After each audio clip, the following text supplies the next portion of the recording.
അങ്ങനെ ആ ഭാഗത്ത് ഇങ്ങനെ ഒരാളുണ്ട്, ഇങ്ങനെ ഒരു ചെറിയൊരു മാനസികമായി നല്ലൊരു മാനസിക സുഖം ഇല്ലാത്ത ഒരാളിങ്ങനെ നിൽക്കുന്നുണ്ടെന്ന് നമ്മളെ കൂട്ടത്തിൽപ്പെട്ട് നമ്മളെ കൂട്ടുകാരൻ തന്നെ പറഞ്ഞു.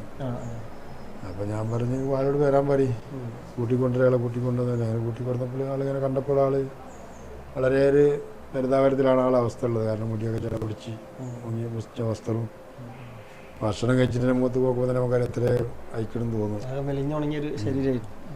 ആദ്യം നമ്മൾ ഭക്ഷണം കൊടുത്ത് ഭക്ഷണം കഴിച്ചതിന് പിന്നെ റൂം പോയി കുളിയും തന്നെ കഴിഞ്ഞ് പിന്നെ വേറെ സമയം മുടി വെട്ടി.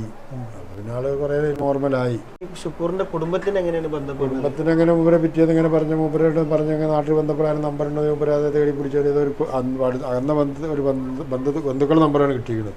നേരെ വീട്ടിലത്തല്ല, അവരെടുത്ത് പിടിച്ച് അങ്ങനെ എത്തിക്കുന്നത് നാട്ടിൽ വരുന്നുണ്ടെന്ന് പറഞ്ഞ് അത്ര തന്നെ പറഞ്ഞിട്ടുള്ളൂ. പോലെ കൂടുതൽ മൂപ്പർക്കും പറയാൻ കിട്ടിയിട്ടില്ല, വിഷമം കൊണ്ട്. പിന്നെ അങ്ങനെ നാട്ടിൽ പോകുന്നതാണ്. പിന്നെ നമ്മളെടുത്ത